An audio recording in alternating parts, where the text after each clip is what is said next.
আমি কোরআনের সুর মাঝে শুনেছি যে নাম, আজানের সুর মাঝে শুনেছি ও নাম। আমি কোরআনের সুর মাঝে শুনেছি যে নাম, আজানের সুর মাঝে শুনেছি ও নাম। ও নাম জপেছি আমি আমার হৃদয়, হে রাসূল নবীজি তোমায়। আমি কোরআনের সুর মাঝে শুনেছি যে নাম, আজানের সুর মাঝে শুনেছি ও নাম। যেটা বলেন ঠিক কিনা? আয় আল্লাহ তাআলা সবাই একটু হাত উঠে আল্লাহর কাছে দোয়া করি, রব্বুল আলামিন। আয় আল্লাহ তাআলা আজকে কোরআনের মাহফিল, আয় আল্লাহ তাআলা কোরআনের বেলন মালায় কোরআনের তাফসীর মাহফিল আমরা বসেছি, রব্বুল আলামিন কিছু সময় যেন আমরা কোরআনের আলোচনা করতে পারি। আয় আল্লাহ তাআলা আজকে মাহফিলে এসেছেন রব্বুল আলামিন, আয় আল্লাহ তাআলা আমাদের এই মাহফিলকে আপনি কবুল আর মঞ্জুর করে নেন আল্লাহ। আয় আল্লাহ এই বৃষ্টি কেউ অপেক্ষা করে যারা আজকে মাহফিল শুনতে এসেছে আল্লাহ, কিয়ামতের কঠিন ময়দানে যেদিন পিতা তার পুত্রকে চিনবে না, স্বামী যখন তার স্ত্রীর চিনবে না আল্লাহ, মানুষেরা পানি পানি করতে যখন হয়রানি হয়ে যাবে, জিহ্বা নাভিস্তরে চলে যাবে। আয় আল্লাহ তাআলা, আয় রব্বুল আলামিন, আল্লাহ আমাদের আয় আল্লাহ একটু সময় হলেও যেন আমাদের এই কোরআনের আলোচনা শোনার তৌফিক দিয়ে দেন আল্লাহ। আল্লাহ অনেক মা বোনেরা এসেছে, রব্বুল আলামিন তারাও যেন শুনতে পারে আল্লাহ। আয় আল্লাহ আপনি তো রহমান রহিম, আপনি তো গফুর রহিম। এই রজব মাস যখন এসেছে আপনার নবী দোয়া করেছেন, আল্লাহুম্মা বারিক লানা ফি রজব ওয়া শাবান ওয়া বাল্লিগনা রমাদান। আয় আল্লাহ তাআলা এই রজব মাসে আল্লাহ তাআলা আজকে গভীর রজবে হাত তুলেছে আমি মুসাফির হয়ে, রব্বুল আলামিন আমাদের এই মাহফিল আমাদের জন্য কবুল আর মঞ্জুর করে নেন আল্লাহ। রব্বুল আলামিন আল্লাহ তাআলা আমাদের এই মাহফিলকে আপনি কবুল আর মঞ্জুর করে নেন আল্লাহ। لا إله إلا أنت سبحانك إني كنت من الظالمين أستغفر الله ربي من كل ذنب وأتوب إليه لا حول ولا قوة إلا بالله العلي العظيم لا إله إلا الله محمد رسول الله لا إله ইল্লাল্লাহ। সবাই জিকির করি লা ইলাহা ইল্লাল্লাহ লা ইলাহা ইল্লাল্লাহ। মহান আল্লাহকে খুশি করার জন্য, কাউকে দেখার জন্য নয় যে বক্তার চেহারা কেমন, মাহফিল কেমন জমলো, এই নিয়তে নয়।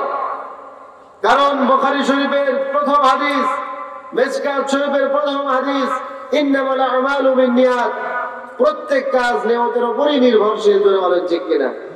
আপনাদের নিয়ত যদি সহিহ হয় তাহলে যতক্ষণ এখানে বসে থাকবেন ততক্ষণ সওয়াব পাবেন। জোরে বলেন সুবহানাল্লাহ।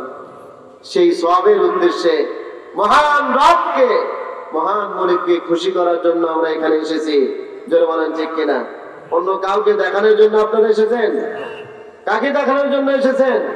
মহান রব, মহান আল্লাহ রাব্বুল আলামিন, তাকে সন্তুষ্ট করার জন্য আমরা এখানে বসেছি। আলোচনা হবে কোরআনুল কারীম থেকে। কোরআনুল কারীম সর্বকালের, সর্বযুগের সর্বশ্রেষ্ঠ কিতাব হচ্ছে কোরআনুল কারীম। জোরে বলেন সুবহানাল্লাহ। পৃথিবীতে অনেক বই আছে, পৃথিবীতে অনেক বই আছে, যেই বইয়ের শুরুতে যারা লেখক, যারা লেখিকা, তারা কি লেখে জানেন না? তারা লেখে আমরা এই বই লিখলাম, এই বইয়ের মধ্যে ভুল থাকতে পারে, পরবর্তী সংস্করণে আমরা এটা সংশোধন করবো। জোরে বলেন ঠিক কিনা? কিন্তু মহান আল্লাহ রাব্বুল আলামিন এমন একটি কিতাব আমাদের জন্য দিলেন, যেই কিতাবের শুরুতে আল্লাহ রাব্বুল আলামিন বললেন যালিকাল কিতাবু লা রাইবা ফি, এটা এমন একটি কিতাব যার মধ্যে সন্দেহের কোনো অবকাশ নেই। জোরে বলেন সুবহানাল্লাহ। এর মধ্যে কি কোনো সন্দেহের অবকাশ আছে? এটা কি অবিশ্বাস হয়? এটা কার বাণী? মহান আল্লাহ রাব্বুল আলামিনের বাণী, মহান আল্লাহ তাআলার শ্রেষ্ঠ কিতাব। এটা হচ্ছে আমাদের কনস্টিটিউশন। জোরে বলেন সুবহানাল্লাহ। আমার ভাইরা, বিশ্ব নবী জনাব মুহাম্মদ রাসূলুল্লাহ সাল্লাল্লাহু আলাইহি ওয়াসাল্লাম বলেন, মান ক্বালা বিহি সাদাকা ওয়া মান আমিলা বিহি উযরা ওয়া মান হাকামা বিহি আদালা ওয়া মান দা'iয়া ইলাইহি হুদিয়া ইলা সিরাতিন মুস্তাকিম। জোরে বলেন সুবহানাল্লাহ। আল্লাহর হাবিব বলেন, যে ব্যক্তি কোরআন থেকে কথা বলে, সত্য কথা বলে, যে ব্যক্তি কোরআনের উপর আমল করে, সে তার প্রতিদান লাভ করবে। আর যেই মানুষটা কোরআন অনুযায়ী বিচার ফয়সালা করে, সঠিক বিচার করবে, আর যেই মানুষটা মানুষদেরকে, লোকদেরকে যে কোরআনের দিকে আহ্বান করে ডাকবে, সে যেন সরল সঠিক পথের দিকে মানুষদেরকে ডাকে। জোরে বলেন সুবহানাল্লাহ। সে যেন সরল সঠিক পথে মানুষদেরকে ডাকে। এই কোরআনের পথ হচ্ছে আসল পথ। জোরে বলেন সুবহানাল্লাহ। এই কোরআনের একটি আয়াতকে বাদ দেওয়ার কারো সুযোগ নাই, আছে নাকি? আমি যখন আলেমে পড়তাম, যে মাদ্রাসায় পাশে একটি পীর ছিল, যখন ওখানে গেলাম, আমরা ছাত্র মানুষ আলেমে পড়ি, আরো কয়েকজন আমরা গিয়েছি। সেখানে গিয়ে উনি তালিম দিচ্ছেন। তার কাছে যারা আসেন তারা অধিকাংশ তারা মূর্খ, মানে গ্রামের আম জনতা। তাদেরকে বলছেন যে আল্লাহ তো কোরআনে বলছে, লা তাকরাবুস সালাত, তোমরা নামাজের ধারে কাছে যেও না। সকলে বলে নাউযুবিল্লাহি মিন যালিক, লা তাকরাবুস সালাত। কিন্তু আল্লাহ রাব্বুল আলামিন কোথায় বলেছেন, লা তাকরাবুস সালাত ওয়া আনতুমুস সুকারা, তোমরা নেশাগ্রস্ত অবস্থায় নামাজের ধারে কাছে যেও না। জোরে বলেন ঠিক কিনা? কিন্তু ওনারা একটি আয়াতের একটি অংশ বাদ দিয়া মানুষদেরকে বোঝাচ্ছে, আর মানুষেরা বিপদগামী হয়ে যাচ্ছে। জোরে বলেন ঠিক কিনা? প্রিয় ভাইরা আমার, কোরআনের একটি আয়াত বাদ দেওয়ার কারো সুযোগ নাই। কোরআনের একটি আয়াতকে কেউ বর্ধিত করবে, সেটাও পারবে না, বাড়ায় বলার কারো সুযোগ নাই। জোরে বলেন ঠিক কিনা? ইন্ডিয়া, ভারত প্ল্যান করেছিল 26টা আয়াতকে পরিবর্তন করার জন্য, বাদ দেওয়ার জন্য। তারা আপিল করেছিল, তারা মামলা করেছিল, কিন্তু তারা কি করেছে, এক এক করে তারা সেই মামলাকে তুলে নিতে বাধ্য হয়েছে চাপের মুখে পড়ে। কারণ কোরআনের আয়াত বাদ দেওয়ার পৃথিবীর মানুষের কোনো সম্ভব নয়। জোরে বলেন সুবহানাল্লাহ। প্রিয় ভাইরা আমার, এই জন্য কোরআন থেকে কথা হবে, রাসূলের সুন্নাহ থেকে কথা হবে। আপনারা খুশি না বেজার? যারা যারা আজকে এই মাহফিলে অল্প সময় আলোচনা হবে, যারা যারা শুনবেন, তারা একটু আল্লাহর দরবারে দুহাত তুলে একটু দেখান যে মহান রব দেখো।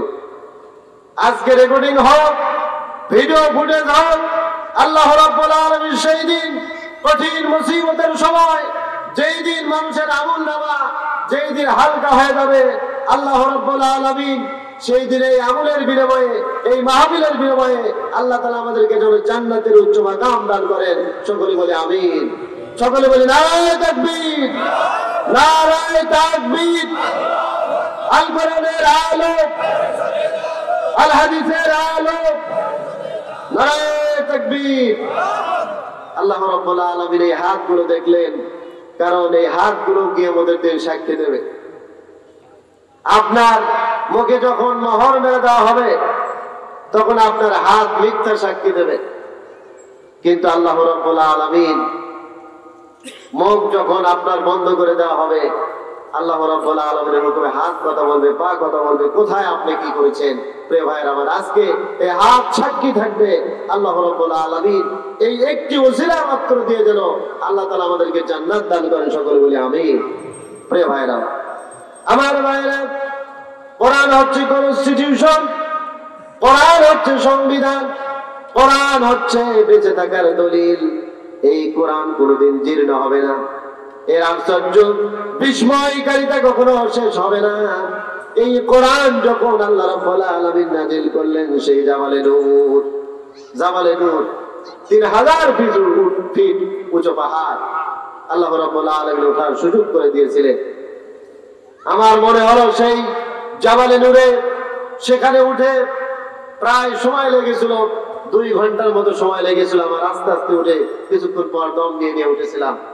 প্রিয় ভাইয়ের আমার, ওঠার পর দেখতে পেলাম যে এখানে কি করে বিশ্বনবী বিবি মা খাদিজাতুল কুবরা রাদিয়াল্লাহু তাআলা আনহা বিশ্বনবীকে নিয়মিত খাবার দিতেন। জোরে বলেন সুবহানাল্লাহ। সেই জাবালে নূরে বিশ্বনবী যখন ধ্যানমগ্ন অবস্থায় ছিলেন, আর মহান আল্লাহ রাব্বুল আলামিন যখন কোরআনুল কারীম বিশ্বনবীর উপর দিয়ে দিলেন, বরাদ্দ করে দিলেন, প্রেজেন্টেশন দিলেন, উপহার দিলেন, নবীজি যখন সেখান থেকে কোরআনের বাণী নিয়ে আসলেন, সেই সূরা আলাকের 5টি আয়াত আপনারা সকলেই জানেন যে সূরা আলাকের 5টি আয়াত কারীম নাযিল হলো ইকরা বিইসমি রাব্বিকাল্লাযী খলাক। 1 থেকে 5টি আয়াত কারীমা নাযিল করা হলো। বিশ্বনবী সেই আয়াত কারীমা দিয়ে আসলেন মানুষদেরকে কোরআনের দাওয়াত দেওয়ার জন্য। আমার ভাইরা, নবীজি কোরআনের দাওয়াত দিতে লাগলেন। যখন দাওয়াত দেওয়া শুরু হলো, আয়ামে জাহিলিয়াতের যুগ, যখন মহিলাদের জীবন্ত পুঁতে ফেলে দেওয়া হতো, নারীদের কোনো অধিকার ছিল না, চোর ডাকাতি দিয়ে ভরপুর অবস্থায় ছিল। আল্লাহর নবী যখন এই কোরআনের তালিম যখন দিতে লাগলেন, যত চোর ছিল সকলে চুরি ডাকাতি বন্ধ করে দিল। জোরে বলেন সুবহানাল্লাহ। আর যারা ডাকাত ছিল সকলেই ডাকাতি বন্ধ করে দিয়ে দিল। আর যারা সম্পদের আমানত যারা খেয়ানত করত, সকল মানুষেরা যারা আমানতের খেয়ানত করত, সকলেই সম্পদের পাহারাদার হয়ে গেল। জোরে বলেন সুবহানাল্লাহ। এমন একটি সমাজ বিশ্বনবী কায়েম করেছিলেন, যেই সমাজে কোন চোর আর ডাকাত ছিল না। জোরে বলেন সুবহানাল্লাহ। আমার ভাইরা, সেই কোরআনের আলোচনা আপনারা এসেছেন, এটা আমাদের জন্য সৌভাগ্য বলি আলহামদুলিল্লাহ। প্রিয় ভাইরা আমার, এই কোরআন আমাদের জীবনের জন্য মাইল ফলক হিসাবে কাজ করবে। আজকে পৃথিবীতে অসংখ্য গবেষণা কেন্দ্র রয়েছে, অসংখ্য কিছু রয়েছে, কিন্তু আমাদের দেশে কোরআন গবেষণা কেন্দ্র নাই। যারা বলেন ঠিক কিনা? আছে? নাই। মক্তবে মাদ্রাসায় আগে প্রত্যেকটি মসজিদে মক্তব চালু ছিল, এখন অধিকাংশ মসজিদে আর মক্তব নাই। যারা বলেন ঠিক কিনা? প্রিয় ভাইরা আমার, কোরআনের গবেষণা যখন বন্ধ হয়ে গেছে আমাদের দেশে, কোরআনের আলোচনা যখন মানুষ আর শুনতে চায় না, তখন সেই সময় আমাদের উপর কিন্তু সব দিক থেকে আমরা অত্যাচারিত, নির্যাতিত আমরা হয়েছি। যদি বলেন ঠিক কিনা? এই জন্য বুঝতে হবে, আমাদের জীবনের জন্য আমাদের প্রথম যে সংবিধান সেটা হচ্ছে কোরআনুল কারীম, কোরআনুল মজিদ। প্রিয় ভাইয়েরা আমার, এই জন্য কোরআনের আলোচনা যেটা আমরা শুনবো, সেটা আমাদের বাস্তব জীবনে আমাদের আমল করার জন্য আমাদের চেষ্টা করতে হবে। যদি বলেন ঠিক কিনা? প্রিয় ভাইয়েরা আমার, বিশ্বনবী বাণী নিয়ে আসলেন, নিয়ে এসে দাওয়াত দিতে লাগলেন। কিছুদিন দেখা যাচ্ছে আর কোরআনের আয়াত আর আসে না, নবীজির উপর নাজিল আর হচ্ছে না। বিশ্বনবী কখনো পাহাড়ের পাদদেশে গিয়ে লাফ দেওয়ার জন্য উদ্যত হয়ে যেতেন। আমার ভাইরা, বিশ্বনবী যখন আর কোরআনের আয়াত বিশ্বনবীর উপর নাজিল হয় না, নবীজি বিশাল পাহাড়ের উঁচুতে উঠে লাফ দেওয়ার জন্য নবীজি উদ্যত হয়ে যেতেন। এমন অবস্থায় যখন লাফ দেওয়ার জন্য যেতেন, জিবরিল আমিন বলতেন, ইয়া রাসূলুল্লাহ, ইয়া হাবিবাল্লাহ, আপনি কেন ঝাঁপ দেবেন? আপনি তো বিশ্ব নবী। জোরে বলেন সুবহানাল্লাহ। আপনি কেন এখান থেকে ঝাঁপ দেবেন? আপনি হতাশ হওয়ার করুন কারণ নাই, আপনি তো বিশ্ব নবী। জোরে বলেন সুবহানাল্লাহ। প্রিয় ভাইরা আমার, এইভাবে করে নবী করিম সাল্লাল্লাহু আলাইহি ওয়াসাল্লাম একের পর এক দিনের দাওয়াত দিয়েছেন। আজকে আমরা নাম রেখেছি শুধু ইসলাম। দেখেন সমাজের অবস্থার দিকে তাকিয়ে আমি কোরআনের সঙ্গে আমি আলোচনার সাজ দিয়ে আপনাদেরকে আলোচনা এইভাবে শোনাবো, এইভাবে যে সর্বপ্রথম আল্লাহ রাব্বুল আলামিন যে কোরআন দিলেন, এই কোরআন দিয়ে আমরা চলি না কেন, সেই আলোচনা আপনাদেরকে করতে চাই। আজকে আমরা নাম রেখেছি শুধু ইসলাম, নাম রেখেছি আমরা আব্দুল করিম, আব্দুর রহিম, কিন্তু তাদের মধ্যে কিন্তু ইসলামের কোনো কাজ পাওয়া যায় না। আজকে একজন মনিব একজন গোলামকে চাকর হিসেবে নিয়েছে। সবাই মনোযোগ দিয়ে শুনবেন। সেই গোলাম তার বাড়িতে থাকে, দোকানের কার্যক্রম করে, ব্যবসা বাণিজ্যের কার্যক্রম তিনি করেন, দোকানের সহযোগিতা করেন। এই অবস্থা যখন চলছিল, তার বাড়িতে একজন মেয়ে থাকতো, তার নাম হচ্ছে শান্তি। নাম কি? শান্তি। আর দোকানের যে কর্মচারী, তার নাম ছিল কি? ইসলাম। তাদের এক পর্যায়ে ওই বাড়িতে dish, antenna, TV, mobile, Facebook, internet, এমন পরিবেশ তৈরি হয়ে গেছে। কিন্তু তার মেয়ে ছিল সুন্দরী। এক পর্যায়ে দেখা গেল তার মেয়ে ওই ইসলামের সঙ্গে বাড়ি থেকে বিদায় হয়ে নাই হয়ে গেছে। এলাকার লোকজন সকলেই মনে করল, আরে এই দোকানে তো ইসলাম নামের একজন ব্যক্তি ছিল, উনি কোথায় গেল? খুঁজতে খুঁজতে তাকে আর পাওয়া যাচ্ছিল না। সকলেই দলবল সবাই চলে আসলো। প্রিয় ভাইয়ের আমার, তার বাড়িতে এসে দেখা গেল ডিশ, এন্টিনা, টিভি থেকে শুরু করে ফেসবুক, ইন্টারনেট এত ওপেন, এবং তার মেয়ে পর্দা তো নাই, বোরকা তো নাই, অর্ধলগ্ন অবস্থায় চলাফেরা করত। প্রিয় ভাইয়ের আমার, কোন নারী যদি বোরকা না পরে, পর্দা না করে, ইসলামের আইন যদি না মানে, কোরআনের নিয়ম নীতি যদি না মানে, কোরআন যদি সেই বাড়িতে অধ্যয়ন না করা হয়, হাদিস যদি সেই বাড়িতে অধ্যয়ন না করা হয়, ওই বাড়িতে কখনো ওই শান্তি নামটা বাড়িতে থাকতে পারে না। অবশ্যই ইসলাম নামের ব্যক্তির সাথে চলে যেতে বাধ্য হয়ে যায়। যারা বলেন ঠিক কিনা?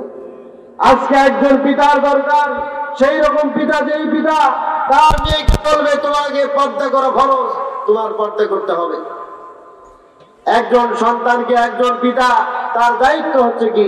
তাকে সঠিকভাবে সঠিক শিক্ষা দিয়ে, দ্বীনের শিক্ষা দিয়ে, ইসলামী শিক্ষা দিয়ে, ইসলামী শিক্ষায় শিক্ষিত করা। যারা বলেন ঠিক কিনা? আজকে যখন আমরা ইসলাম থেকে দূরে সরে রেখেছি, কোরআন থেকে যখন দূরে সরে রেখেছি, এই মুহূর্তে আমাদের সমস্যা সৃষ্টি হয়ে গেছে। যারা বলেন ঠিক কিনা?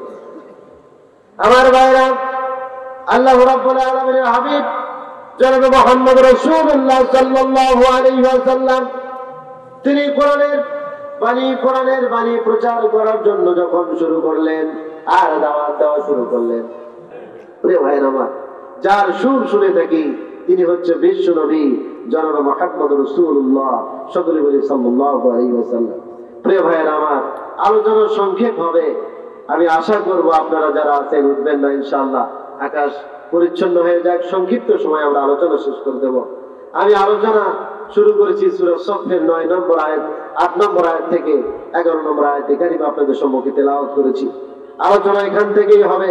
আল্লাহ রাব্বুল আলামিন তার নবীকে এই দুনিয়াতে প্রেরণ করেছেন। পৃথিবীতে যত বাতিল ধর্ম রয়েছে, সকল ধর্মের উপর আল্লাহ রাব্বুল আলামিন দ্বীন ইসলামকে বিজয় করবেন। জোরে বলেন সুবহানাল্লাহ। প্রিয় ভাইরা আমার, ইসলাম হচ্ছে, আল্লাহ রাব্বুল আলামিন বলেছেন ইন্নাদ দীনা ইনদাল্লাহিল ইসলাম, আমার মনোনীত পছন্দনীয় জীবন ব্যবস্থা হচ্ছে ইসলাম। জোরে বলেন সুবহানাল্লাহ। Islam is the complete code of life.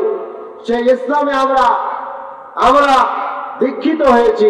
আল্লাহ রাব্বুল আলামিন মুসলমান ঘরে জন্ম নিয়েছেন, এটা আমাদের জন্য সৌভাগ্য। জোরে বলেন ঠিক কিনা?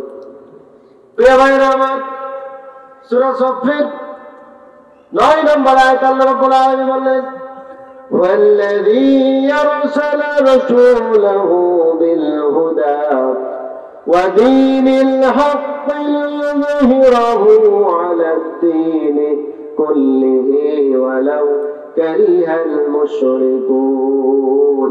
আল্লাহ রাব্বুল আলামিন বলেন, আমি আমার নবীকে সত্য দ্বীন এবং হেদায়েত সহকারে এই পৃথিবীর বুকে প্রেরণ করেছি। এই পৃথিবীতে যত বাতিল ধর্ম আছে, তার উপর দ্বীন ইসলামকে আমি আল্লাহ রাব্বুল আলামিন বিজয় করব। জোরে বলেন সুবহানাল্লাহ। সূরা সফের 9 নম্বর আয়াতে বললেন, সূরা তাওবার 33 নম্বর আয়াতে একই কথা বলেছেন।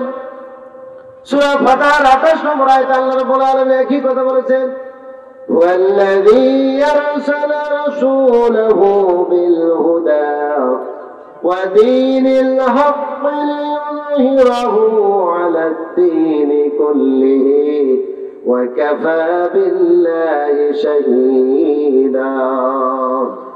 الله أكبر। আল্লাহ রাব্বুল আলামিন বলেন, আমি আমার নবীকে সত্য দ্বীন এবং হেদায়েত সহকারে এই পৃথিবীর বুকে প্রেরণ করেছি। এই পৃথিবীতে যত বাতিল ধর্ম আছে তার উপরে ইসলামকে বিজয় করব। আর এর সাক্ষ্যদাতা হিসাবে আমি আল্লাহ যথেষ্ট। জোরে বলেন সুবহানাল্লাহ। এর সাক্ষ্যদাতা হিসাবে আমি আল্লাহ তাআলাই যথেষ্ট। জোরে বলেন সুবহানাল্লাহ। আল্লাহ নিজে সাক্ষ্য দিচ্ছে যে ইসলামকে আমি আল্লাহ তাআলা বিজয়ী করব। জোরে বলেন সুবহানাল্লাহ। আমার ভাইরা, বিশ্বনবী যখন এই দ্বীনের দাওয়াত দিতে লাগলেন, সেই দাওয়াত যখন পৌঁছানো শুরু হলো, তখন আবু জেহেল, উতবা, শাইবা, ওলীদ ইবনে মুগীরা সকলেই চিন্তায় পড়ে গেল। সকলেই তো দলে দলে কার দলে যাচ্ছে? আব্দুল্লাহর ছেলে মুহাম্মদ সাল্লাল্লাহু আলাইহি ওয়াসাল্লামের দলে। প্রিয় ভাইরা আমার, এক পর্যায়ে আবু তালিবের কাছে নালিশ দেওয়া হলো যে তোমার ভাতিজা আব্দুল্লাহর পোলা মুহাম্মদ সাল্লাল্লাহু আলাইহি ওয়াসাল্লাম এমন কথা, এমন বাড়ি মানুষের সামনে উপস্থাপন করছে, তারা দলে দলে অন্যের ধর্ম ত্যাগ করে তারা মুহাম্মাদের ধর্মে চলে যাচ্ছে। তুমি তাড়াতাড়ি কি করো, তাকে বারণ করে দাও। আবু তালিবের কাছে নালিশ করা হোক। আবু তালিব বিশ্বনবীকে ডাকলেন, ডেকে বললেন, ও আমার ভাতিজা শোনো, তুমি এমন বাড়ি মানুষের সামনে উপস্থাপন করছো, সেই কথাগুলো শুনে তারা দলে দলে ইসলামে দীক্ষিত হচ্ছে। তুমি এই বাণী আর মানুষের সামনে উপস্থাপন করো না। আমার ভাইরা, হাদিস শরীফের মধ্যে এসেছে, বিশ্বনবী জনাব মুহাম্মদ রাসূলুল্লাহ সাল্লাল্লাহু আলাইহি ওয়াসাল্লাম বললেন, সাজাদান আপনি শুনে রাখেন, যার হাতে যদি সূর্য এনে দেওয়া হয় আর আমার বাম হাতে যদি চন্দ্র এনে দেওয়া হয়, আমি আব্দুল্লাহর পোলা মুহাম্মদ সাল্লাল্লাহু আলাইহি ওয়াসাল্লাম এই কোরআনের দাওয়াত থেকে এক চুল পরিমাণ দূরে সরে যাব না। জোরে বলেন সুবহানাল্লাহ। এক চুল পরিমাণ আমি সরে যেতে পারবো না এই কোরআন থেকে। প্রিয় ভাইরা আমার, সেই কোরআনের দাওয়াত বিশ্বনবী দিয়েছে। আমার ভাইরা, আল্লাহ রাব্বুল আলামিন কোরআনুল কারীমের মধ্যে বলে দিলেন, وقال الذين كفروا لا تسمعوا لهذا القرآن والغوا فيه لعلكم تغلبون। আল্লাহ রাব্বুল আলামিন বলেন, কাফেররা বলে তোমরা কি করো? قال الذين كفروا, কাফেররা বলে লা তাসমাউ, তোমরা কোরআন শুনো, কোরআন শ্রবণ করো না। লিহাদাল কোরআনি ওয়াল গাউ ফিহি, আর যেখানে কোরআনের আলোচনা হয়, কোরআন যেখানে অধ্যয়ন করা হয়, সেখানে তোমরা শোরগোল সৃষ্টি করো। যেখানে কোরআন পড়া হয়, কোরআনের আলোচনা হয়, সেখানে তোমরা শোরগোল সৃষ্টি করো, বাধা সৃষ্টি করো। জোরে বলেন ঠিক কিনা? তাহলে তোমরা বিজয়ী হবে, এটা আল্লাহ তাআলা বলছেন। কাফেররা তারা মনে করে, কিন্তু এটা কি সম্ভব? আমি আয়াতে কারিমে বলছি, আল্লাহ রাব্বুল আলামিন বলেছেন, তোমরা এই নূরকে, কোরআনকে তোমরা মুখের ফুৎকার দিয়ে তোমরা নির্বাপিত করতে পারবে না। জোরে বলেন ঠিক কি? প্রিয় ভাইরা আমার, আজকে সারা বিশ্বের মুসলমানদের চিন্তা করা দরকার যে আমরা মুসলমান আছি, কিন্তু আমাদের ঈমান থাকতেছে না। আমাদের টুপি আছে, জুব্বা আছে, আমাদের পোশাক আছে, আমরা নামাজ পড়ছি, রোজা করছি, হজ করছি, কিন্তু আমাদের ঈমানটা কেড়ে নিয়ে যাচ্ছে। আজকে দেখেন, ইন্ডিয়ার দিকে তাকান, প্রায় 200টা চ্যানেল আমাদের বাংলাদেশে, 200টা চ্যানেল, এই ডি সেন্টিনাল চ্যানেল, তার মধ্যে প্রায় 40টা চ্যানেল আমাদের বাংলাদেশে, ইন্ডিয়ার চ্যানেল, ভারতের চ্যানেল। যেই চ্যানেলগুলো দেখে আমাদের ছোট্ট সোনামণিরা, বাড়িতে আপনি বিবি রেখে ব্যবসায় চলে গেছেন, চাকরিতে চলে গেছেন, মাগরিব পর শুরু হয়ে গেল এই টিভি সিরিয়াল। মাগরিব থেকে শুরু করে রাত 9টা পর্যন্ত হিন্দুদের যত কৃষ্টি কালচার, ইহুদিদের যত কৃষ্টি কালচার, সমস্ত কিছু আজকে আমাদের সন্তানেরা, ছেলেমেয়েরা, আমাদের বিবিরা দেখছে, যেগুলো দেখে আমাদের ঈমানগুলো নষ্ট হয়ে যাচ্ছে। যারা বলেন ঠিক কিনা? প্রিয় ভাইয়ের আমার, এইভাবে যদি আমাদের সন্তান প্রজন্মেরা যদি শিখতে থাকে আর দেখতে থাকে, হিন্দুদের সমস্ত কৃষ্টি কালচার মুসলমানদের মধ্যে এসে গেছে। যারা বলেন ঠিক কিনা? এই জন্য ইহুদি, খ্রিস্টান, নাস্তিকবাদী তারা প্ল্যান পরিকল্পনা করেছে মুসলমানদেরকে অস্ত্র দিয়ে নয়, গুলি দিয়ে নয়, বোমার আঘাত দিয়ে নয়, কিছু মিডিয়া, কিছু মাধ্যম দিয়ে তাদেরকে এমন ভাবে ঈমানটা কেড়ে নেওয়া হবে, তারা বেঈমান হয়ে মৃত্যুবরণ করবে। যারা বলেন ঠিক কিনা? আজকে আমাদের সন্তানেরা হিন্দুদের জিনিসপত্র, হিন্দুদের প্রসাধনী, হিন্দুদের পোশাক, এগুলো আজকে আমাদের সন্তানেরা চায়। যারা বলেন ঠিক কিনা? অনেকেই যখন এই জিনিস পিতামাতা দিতে চায় না, যখন দিতে অক্ষমতা প্রকাশ করে বা দিতে বিরূপ মনে করে, তখন দেখা যায় অনেকে সুইসাইড করতেছে, অনেকে আত্মহত্যা করছে। জোরে বলেন ঠিক কিনা? প্রিয় ভাইয়ের আমার, কেন? আজকে এই জন্য আমাদের এই ডিশ এন্টিনা, টিভি, এগুলো থেকে তারপর ফেসবুক, ইন্টারনেট, টুইটার থেকে আমাদের ছোট্ট সোনামণিদেরকে, আজকে যারা পুরুষ সোনামণিরা, আজকে যারা ছোট্ট থেকে কৈশোরে কেমন করে এসেছে, তাদের ইমানটা তারা নষ্ট করছে, তাদের চরিত্রটা নষ্ট হয়ে যাচ্ছে। বলেন ঠিক কিনা? প্রিয় ভাইয়ের আমার, এগুলো থেকে সাবধান করার জন্য একজন আজকে আপনার পিতা হিসেবে আপনার এই দায়িত্ব পালন করতে হবে, একজন মা হিসেবে দায়িত্ব পালন করতে হবে। যদি দায়িত্ব না পালন করতে পারেন, তাহলে অবশ্যই আপনার সন্তানই আপনাকে জাহান্নামে নিয়ে যাওয়ার জন্য যথেষ্ট হয়ে যাবে। যেটা বলেন ঠিক কিনা? প্রিয় ভাইয়েরা আমার ভাইয়েরা, এই জন্য আমাদেরকে এই পথ থেকে দূরে সরেছে, আমাদের কোরআনের পথ ধরতে হবে, রাসূলের পথ ধরতে হবে। এই রাসূলের পথ যদি আমরা ধরি, তাহলে কোরআনের পথ যদি ধরি, আমাদের জীবন ধন্য হয়ে যাবে। এই জন্য তো কবি বলেছেন, আল কোরআনের পথ, এই পথই আসল পথ। সকলে একসঙ্গে বলবেন, আল হাদিসের পথ, এই পথই আসল পথ। অন্য পথে অন্য মতে নেই যে রহমত, অন্য পথে অন্য মতে নেই যে রহমত। আল কোরআনের আলোয় যার জীবন আলোকিত, সেই চির বিপ্লবী নয় কখনো ভীত। আল কোরআনের আলোয় যার জীবন আলোকিত, সেই চির বিপ্লবী নয় কখনো ভীত। আল কোরআনের প্রেমে যে বাড়িকে ফিরে চায়, দিন কায়েমের তরে সে যে শহীদ হতে চায়। আল কোরআনের পথ, এই পথই আসল পথ। নারায়ে তাকবীর, নারায়ে তাকবীর।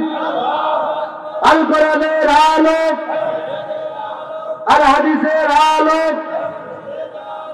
আলে ওলামা যেখানে, কোরআন হাদিস যেখানে, সুদ ঘুষ যেখানে,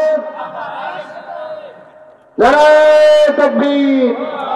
প্রিয় ভাইরা আমার, আজকে আমরা কতটুকু আমরা ইসলামের পথে আছি আমাদের বুঝতে হবে। প্রিয় ভাইরা আমার, ইসলাম থেকে যখন আমরা সরে যাব, তখনই আমাদের উপর আযাব আর গজব আসতে থাকে। আল্লাহ রাব্বুল আলামিন বলেছেন, আওয়ালা ইয়ারাউনা আন্নাহুম ইয়াফতানুনা ফি কুল্লি আমিন মাররাতান ওয়া মাররাতাইনি সুম্মা লা ইয়াতুবুনা ওয়া লাহুম ইয়াযাক্কারুন। আল্লাহ রাব্বুল আলামিন বললেন, বছরে একবার অথবা দুইবার তোমাদেরকে বিপর্যস্ত করে, এই জন্য যে তোমরা কি করবে, তোমরা তাওবা করবে এবং তোমরা আমার উপদেশ গ্রহণ করবে। আজকে দেখেন করোনা এবং ভাইরাস, একের পর তারপরে ওমিক্রন, তারপর যে কোন ক্রোন আসবে সেটা আল্লাহই ভালো জানে। জোরে বলেন ঠিক কিনা? তার কারণ হচ্ছে এগুলো আমাদের হাতের কামাই। আমরা যতদিন পর্যন্ত অন্যায় করবো, অবিচার করবো, ইসলামের বিরুদ্ধে চলবো, কোরআনের বিরুদ্ধে চলবো, ততদিন পর্যন্ত একের পর এক এরকম শাস্তি আযাব আর গজব আসবেই। সেই সময় বিশ্বনবীর সাহাবী যারা ছিল, তাবী যারা ছিল, তাদের যখন বিপদ মুসিবত এসেছিল, তারা কখনো ভয় করে নাই। তখন আল্লাহর দরবারে তারা হাত তুলেছে, মসজিদে গিয়েছে, দোয়া করেছে, সঠিক কাজ করেছে। আল্লাহ রাব্বুল আলামিন তাদের বিপদকে মুক্ত করে দিয়েছেন। জোরে বলেন ঠিক কিনা? আজকে এই ভাইরাসে আমরা কয়জন আল্লাহর দরবারে হাত তুলে কান্নাকাটি করেছি? আর আমরা অন্যায় যেগুলো করছি, মিথ্যা কথা বলছি, অন্যায় ভাবে মানুষের সম্পদ চুরি করছি, অন্যায় ভাবে মানুষের লুণ্ঠন চুরি করছি, লুণ্ঠন করছি, আমরা পিতা মাতার দায়িত্ব পালন করছি না, আমরা একজন ভাই বোনের দায়িত্ব পালন করছি না, হক নষ্ট করছি, আমাদের উপর গজব আসবে না। কোথায় আসবে? জোরে বলেন ঠিক কিনা? আল্লাহ তাআলা বলতেছেন, তোমরা রেডি হয়ে যাও, তোমরা অন্যায় কাজ ছেড়ে দাও, তোমাদের জন্য পথ সুগম হয়ে যাবে। জোরে বলেন সুবহানাল্লাহ। প্রিয় ভাইয়েরা আমার, এই জন্য আমাদের পথ কাতার বন্ধ হয়ে মহান রবের দিকে আমাদের কুতুবিত হয়ে কাজ করতে হবে। জোরে বলেন ঠিক কিনা? আমরা ঘোষণা দেই জায়নামাজে দাঁড়িয়ে, আমরা ঘোষণা দিই, ইন্নী ওয়াজ্জাহতু ওয়াজহিয়া লিল্লাযী ফাতারাস সামাওয়াতি ওয়াল আরদি হানিফা ওয়া মা আনা মিনাল মুশরিকিন। আমি যে একমুখ হয়ে নিজের লক্ষ্যে সেই মহান সত্তার দিকে কেন্দ্রভূত করিতেছি, যিনি আকাশ আর জমিনের মালিক, আমি কশ্চিন কালেও মুশরিকদের অন্তর্ভুক্ত নই। এই কথা আমরা ঘোষণা দেই না? নামাজে দেই, কিন্তু নামাজ শেষ হয়ে গেলে আমরা মুশরিকদের অন্তর্ভুক্ত হয়ে যাই কিনা? জোরে বলেন ঠিক কিনা? আমরা শিরক করি কিনা?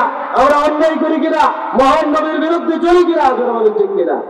নামাজে আমাদের এক কথা, আবার বাইরে গিয়ে আর এক কথা। জোরে বলেন ঠিক কিনা? কিভাবে আমাদের পরিবর্তন হবে? কিভাবে সমাজের মানুষের পরিবর্তন হবে? কিভাবে শান্তি আসবে? কখনো শান্তি আসতে পারে না। জোরে বলেন ঠিক কিনা?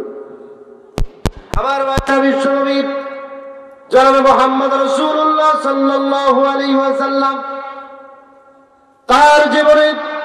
তার জীবদ্দশায় কোরআনটাকে বাস্তবায়ন করার জন্য সারা জীবন তিনি চেষ্টা করেছেন। তার জীবনটা এভাবে তিনি তালকিন দিয়েছেন, কোরআনের সেই তালকিন নিয়ে তিনি চলেছেন। যারা মক্কা মদিনায় গিয়েছেন, মক্কা মদিনার ইতিহাস দিয়ে বলি, যারা কাবা শরীফে গিয়েছেন, কাবা শরীফে কালো কালো গেলাপ দিয়ে একটা কাপড় আছে কেনা নাই, সেটাকে কাবা ঘর বলা হয়। আজকে আল্লাহ এমন গজব এসেছে, যার গজব আমাদের উপর দিয়েছে, যার কারণে আজকে কাবা ঘর আমরা ছুঁইতে পারছি না। জোরে বলেন ঠিক কিনা? যারা হজে যাচ্ছে 20 সাল 21 সাল হজ বন্ধ, জোরে বলেন ঠিক কিনা? আজকে 22 সাল এসেছে, হজ আমরা পাবো কিনা সেটা আল্লাহই ভালো জানে। জোরে বলেন ঠিক কিনা?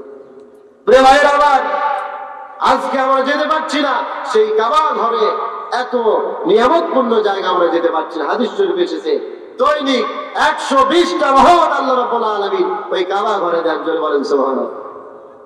আমার ভাইরা যারা কাবা ঘরে যান, কাবা ঘরে আল্লাহ রাব্বুল আলামিন দৈনিক 120টা রহমত নাজিল করেন। যারা কাবা ঘরে গিয়ে তাওয়াফ করে, যারা ঘরে আপনারা দেখেছেন ইহরামের কাপড় পরে যারা ঘরে, ওই ঘূর্ণায়মান ব্যক্তির জন্য আল্লাহ রাব্বুল আলামিন ব্যক্তিদের জন্য 60টা রহমত নাজিল করে দেন। জোরে বলেন সুবহানাল্লাহ। আর যারা ওই কাবা ঘরে শুধু দাঁড়ায় নামাজ পড়ে হারাম শরীফে, যারা নামাজ আদায় করে, আল্লাহ রাব্বুল আলামিন ওই নামাজি ব্যক্তিদের জন্য 40টা রহমত নাজিল করেন। জোরে বলেন সুবহানাল্লাহ। আর যারা কি করে ওই কাবা ঘরের দিকে তাকিয়ে থাকে আর বলে রব্বুল আলামিন সারা জীবন আমার তামান্না ছিল, স্বপ্ন ছিল কাবা ঘরে আসা, আল্লাহ এই কাবা ঘর দেখার সুযোগ হয়েছে, রব্বুল আলামিন এই কাবা ঘর দেখে আর চোখ দিয়ে পানি ফেলে আর কান্নাকাটি করে, আল্লাহ রব্বুল আলামিন ওই বান্দার জন্য 20টা রহমত নাজিল করেন। জোরে বলেন সুবহানাল্লাহ। এই কাবা ঘরে অসংখ্য নিয়ামতপূর্ণ জায়গা আছে, যেখানে গিয়ে দোয়া করবেন কবুল হবে। এইরকম অনেক স্থানের কথা আছে, ওইদিকে যাব না। ওই কাবা ঘরের পাশে মাকামে ইব্রাহিম আছেন, আপনারা অনেকে যারা গিয়েছেন তারা দেখেছেন, আর যারা জানলাই ফেসবুক ইন্টারনেটে দেখেছেন মাকামে ইব্রাহিম। ওই ইব্রাহিমের পাশে বিশ্বনবী নামাজ আদায় করতেছিলেন। নবীজি নামাজ আদায় করে, আর নবীজি যখন নামাজ আদায় করে, নবীজি নামাজ আদায় করতেছেন, দুনিয়ার খেয়াল নবীজির নাই, যেন চলে গেছেন আল্লাহর সঙ্গে, মনে হয় দিদার হচ্ছে। নবীজি নামাজ আদায় করতেছে, নবীজির বিরুদ্ধে কত লোক চতুর্দিক দিয়ে রয়েছে। তাদের মধ্য থেকে আবু জেহেল উতবা সাহেবের মধ্য থেকে একজন ব্যক্তি, তার নাম ছিল আবুল মুয়ুব নামের জন্য একজন ব্যক্তি, তিনি দৌড়ে এসে বিশ্ব নবীর গলায় এমন ভাবে চাদর পেঁচায় টান দিয়েছে, নবীজি জমিনে পড়ে গেল। নবীজি যখন জমিনে পড়ে গেছে, নবীজি বেহুশ অবস্থা হয়ে গেছে। নবীজির আর হুঁশ নাই, পেশাবও করছিল, দৌড়ে এসে নবীজির বাহু মোবারকে হাত দিয়ে উঠালেন, বললেন ইয়া রাসূলুল্লাহ ইয়া হাবিবাল্লাহ, এই সামান্য আপনি নামাজ আদায় করতেছেন, আর কাফের মুশরিকরা আপনার নামাজে ডিস্টার্ব করলো, শুধু তাই করলো না, আপনাকে আঘাত করলো। আপনি ঘোষণা দেন এই মুহূর্তে আমি তাদেরকে শেষ করে দিয়েছি। বিশ্ব নবীকে এই কথা বললেন, নবীজি হুঁশ নাই, চতুর্দিক দিয়ে মনে করলো নবীজি দুনিয়া ছেড়ে চলে গেছে। সকলেই শোরগোল পড়ে গেল, সকলে লোকেরা চতুর্দিক দিয়ে ঘেরাও করে ধরলো। কিছুক্ষণ পর নবীজি একটু হুঁশ হয়ে গেল। হুঁশ হওয়ার পর নবীজি 2 রাকাত নামাজ আদায় করলেন মাকামে ইব্রাহিমে। নামাজ পড়ে কাফির মুশরিকদের উদ্দেশ্য করে বললেন, কাফির মুশরিকরা শুনে রাখো, আল্লাহ রাব্বুল আলামিন এই দুনিয়াতে আমাকে এই জন্য পাঠিয়েছেন, এই দুনিয়াতে যত কাফির মুশরিক জাতিরা আসবে তাদের উপর পাক বানায় আল্লাহ রাব্বুল আলামিন আমাকে দুনিয়াতে পাঠিয়েছেন। জোরে বলেন সুবহানাল্লাহ। সকলকে পরাস্ত করার জন্য আল্লাহ রাব্বুল আলামিন আমাকে পাঠিয়েছেন। জোরে বলেন সুবহানাল্লাহ। প্রিয় ভাইরা আমার, নবীজি সেখানে কষ্ট করলেন, শুধু তাই নয়, নবীজি অসংখ্য জায়গায় কষ্ট করেছেন। নবী করিম সাল্লাল্লাহু আলাইহি ওয়াসাল্লাম একের পর এক কষ্ট করেছেন, সারা জীবন তার কষ্টের বর্ণনা করে শেষ করা যাবে না। আমার ভাইরা যারা কাবা শরীফে গিয়েছেন, কাবা শরীফের বর্ণনার সাথে মিল করে যত পৃথিবীর মুসলমানদের যত ইতিহাস সবকিছু মক্কা মদিনা আল্লাহ রাব্বুল আলামিন লিপিবদ্ধ করেছেন। আজকে সেখানে কোরআনের নিয়ম নীতি রয়েছে, যার কারণে যখন আজান হয়ে যায় মুসল্লিরা দৌড়ে সকলেই সব কিছু ফেলে রেখে নামাজের দিকে চলে যায়। জোরে বলেন সুবহানাল্লাহ। কোরআনের আইন থাকার কারণে মক্কা মদিনায় যখন আজান হয়ে যায় সমস্ত দোকানদাররা দোকান ফেলে রেখে সবাই নামাজের দিকে যায়। জোরে বলেন সুবহানাল্লাহ। এটা কিসের কারণে? কোরআনের আইনের জন্য। জোরে বলেন ঠিক কিনা? আজকে যদি এই আইন বাংলাদেশে পাস থাকতো যে যখন আজান হয়ে যাবে কোন মানুষ জমিনে থাকতে পারবে না, দোকানে ব্যবসা বাণিজ্য করতে পারবে না, সকলেই কিন্তু চলে যেত, নামাজে যেতে বাধ্য হতো। জোরে বলেন ঠিক কিনা? প্রিয় ভাইয়েরা আমার, আইন পাস করতে হবে, কোরআন যেন আমাদের সংবিধান হয়।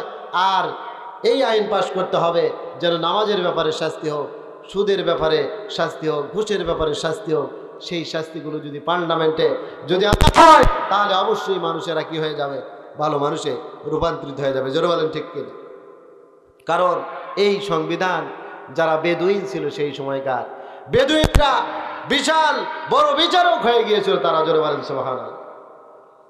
যারা রাখাল ছিল তারা দিগ্বিজয়ী সেনাপতি তারা হয়ে গিয়েছিল কোরআনের নিয়ম নীতি মানার কারণের জন্য। জোরে বলেন সুবহানাল্লাহ। প্রিয় ভাইয়েরা আমার, এই জন্য কোরআনের নিয়ম নীতি মানতে হবে। জোরে বলেন ঠিক কিনা? আমার ভাইয়েরা, আল্লাহ রাব্বুল আলামিন বলেন ইন্না সলাতি ওয়া নুসুকি ওয়া মাহইয়ায়া ওয়া মামাতি লিল্লাহি রাব্বিল আলামিন। নিশ্চয় আমার নামাজ, আমার সর্বকষ্টকর ইবাদত সবকিছু সারা জাহানের রব মহান আল্লাহ রাব্বুল আলামিনের জন্যই। জোরে বলেন ঠিক কিনা? প্রিয় ভাইরা আমার, সেই সময় যারা নেতৃত্ব দিয়েছে, যারা কোরআনের নেতৃত্ব যারা দিয়েছে আল্লাহ রাব্বুল আলামিন তাদেরকে শ্রেষ্ঠ মর্যাদা দিয়েছে। হযরত ওমর ফারুক রাদিয়াল্লাহু তাআলা আনহু অর্ধ জাহানের খলিফা ছিল, কোরআনের নিয়ম নীতি তিনি জারি করেছিল। সেই সময় যাকাত দেওয়ার মতো লোক গোটা এলাকায় খুঁজে পাওয়া যেত না, কোনো লোক তারা খুঁজে পেতেন না যাকাত দেওয়ার জন্য। আমাদের বাংলাদেশে 2006 সালে একটি জরিপ করা হয়েছিল যে ব্যাংকে যে টাকা আছে বাংলাদেশে, এই ব্যাংকে টাকা যাকাত পার্সেন্টেজ হিসাব করে দেখা গেছে এক বছরে যে ব্যাংকে টাকা আছে তার যাকাত হয় 18,000 কোটি টাকা। কত? 18,000 কোটি টাকা। 2006 সাল, আজকে 2021 সাল শেষ হয়ে 22 সাল হয়েছে। এখন তো যেগুলো টাকা আছে আমাদের বাংলাদেশে, এই টাকার যাকাত যদি হিসাব করা হয় হাজার হাজার কোটি টাকা এই বাংলাদেশে যাকাত হবে যদি এক বছরে হয়। এই যাকাত যদি গভর্নমেন্ট বা আমাদের এলাকার যেগুলো নেতৃত্ববৃন্দ যারা রয়েছেন, নেতৃবৃন্দ যারা রয়েছেন, তারা যদি এই যাকাত প্রতি বছর হিসাব করে যদি এলাকা ভিত্তিক দেওয়া হতো, এই দেশে এই এলাকায় কোনো গরিব থাকতো না, কোনো মিসকিন থাকতো না, কোনো ফকির থাকতো না, কোনো ভ্যান চালক থাকতো না। জোরে বলেন ঠিক কিনা? হাজার হাজার কোটি টাকা, যার বিল্ডিং একটা তার 10টা হয়ে গেছে। জোরে বলেন ঠিক কিনা? যার নাই কোনো কিছুই নাই। জোরে বলেন ঠিক কিনা? যাকাতের ব্যবস্থা যদি চালু থাকতো। প্রিয় ভাইয়ের আমার, আমরা শুধু নামাজ রোজা হজ ঠিকই পালন করি, কিন্তু যাকাত যে একটি ব্যবস্থা এটা আমরা সঠিকভাবে পালন করি না। জোরে বলেন ঠিক কিনা? প্রিয় ভাইয়ের আমার, এই জন্য আমাদের বুঝতে হবে বিষয়গুলো। হযরত ওমর ফারুক রাদিয়াল্লাহু তাআলা আনহু কিরকম নেতৃত্ব তিনি দিয়েছিলেন দেখেন, একটি নমুনা আপনাদের সামনে উপস্থাপন করছি। আমার ভাইয়েরা, ওমর ফারুক রাদিয়াল্লাহু তাআলা আনহু অর্ধ জাহানের খলিফা। তিনি একদিন একটা অনুষ্ঠানের জন্য রাষ্ট্রীয় কোষাগার থেকে অর্থ নিয়ে, টাকা নিয়ে তিনি একটি সুগন্ধি কিনেছিলেন। কেনার পর একটি অনুষ্ঠান, একটি প্রোগ্রামে সকলকে আতর সুগন্ধি দিয়েছিলেন। দিয়ে দেওয়ার পর কিছু আতর সেখানে বেঁচে গিয়েছিল। সে আতরটা তার পকেটে করে বাসায় নিয়ে এসেছিলেন। আমার ভাইয়েরা রেখে দিয়েছিলেন বাড়িতে। রেখে দিয়ে ওমর ফারুক তার রাষ্ট্রীয় কাজে চলে গেছেন। তারপরে যখন রাতের বেলায় বাড়িতে এসেছে ওমর ফারুক রাদিয়াল্লাহু তাআলা আনহু, বাড়িতে এসে দেখেন খুব সুন্দর সুগন্ধি বাড়ির মধ্যে। ওমর ফারুক রাদিয়াল্লাহু তাআলা বললেন, বিবি রে, তুমি এই সুগন্ধি কোথায় পেলে? এই আতর খুশবু তুমি কোথায় পেলে? তার বিবিকে যখন বলা হলো, বিবি বললেন, ওমর ফারুক আমিরুল মুমিনিন, আপনি এনেছিলেন মনে হয়, সেখান থেকে আমি বাড়িতে এখানে ব্যবহার করেছি, চাদরে দিয়েছি। প্রিয় ভাইরা আমার, ওমর ফারুক রাদিয়াল্লাহু তাআলা বললেন, বিবি রে, তুমি জানো না এটা আমার কেনা টাকার আতর নয়, এটা সুগন্ধি নয়, এটা রাষ্ট্রীয় টাকার। এটা আমাকে না বলে কেন তুমি বাড়িতে ব্যবহার করেছে? তুমি কি জানো আমাদের কঠিন ময়দানে এই হিসাব যদি মহান আল্লাহ রাব্বুল আলামিন নেয়, তাহলে আমি তো এক চুল পরিমাণ কদম পরিমাণ এগোতে পারবো না। জোরে বলেন সুবহানাল্লাহ। এমন নেতা আমাদের সমাজে দরকার আছে না নাই? এই রকম নেতা যদি আমাদের সমাজে থাকে, এই সমাজ সোনার সমাজ হয়ে যাবে। জোরে বলেন ঠিক কিনা? প্রিয় ভাইয়েরা, আমার ওমর ফারুক রাদিয়াল্লাহু তাআলা আনহু রাতের বেলায় ঘুরছিলেন।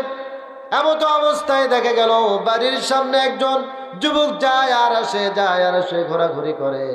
ওমর ফারুক রাদিয়াল্লাহু তাআলা আনহু বলছেন, ভাই তুমি রাতের বেলায় ঘোরো, এর কারণ কি? বলতেছে, আমার বাড়িতে আমার বিবি প্রসব বেদনায় ছটফট করছে, কোনো মানুষ নাই, কোনো ধাইমা নাই, কোনো ধাত্রী নাই, কাকে দিয়ে আজকে এই কাজটা আমি সম্পন্ন করব? আমি টেনশন করেছি, আমি অনেক কষ্ট ফিল করছি, আমি অনেক দুঃখ মনে করছি। তখন বলছে, একটু দাঁড়াও আমি আসি। তিনি বাড়িতে চলে গেলেন, গিয়ে ওকে বললেন, বিবিরে তুমি বোরকা পরো, পর্দা করো, বোরকা পরে আমার সঙ্গে চলো, একটি কাজে যেতে হবে। তার বিবিকে নিলেন বোরকা পরিত অবস্থায়, নিয়ে ওই বাড়িতে ঢুকাই দিলেন। কিছুক্ষণ পর দেখা গেল তার সন্তান জন্মগ্রহণ করেছে। জোরে বলেন সুবহানাল্লাহ। সন্তান হয়েছে, বাড়ি থেকে যুবক বের হয়ে আসলেন। তিনি সংবাদ দিলেন, তিনি জানেন নাই নি আমিরুল মুমিনিন ওমর ফারুক রাদিয়াল্লাহু তাআলা আনহু। তিনি এই দৃশ্য দেখে বলেন, আরে আজকে এই বিপদ মুহূর্তে, আজকে যদি এই নেতৃত্ব, আজকে যদি ওমর না হয়ে আমিরুল মুমিনিন, যদি আজকে এই খলিফা না হয়ে তোমার মতো কেউ খলিফার দায়িত্ব আজকে পালন করতে, তাহলে আজকে এই সমাজটা শান্তি হয়ে যেত। জোরে বলেন সুবহানাল্লাহ।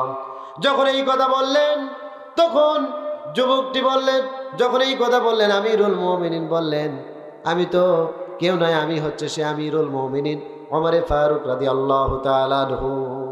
তিনি আমিরুল মুমিনিন, তার বিবিকে দিয়ে ধাত্রীমার কাজ পর্যন্ত করিয়েছে। জোরে বলেন সুবহানাল্লাহ।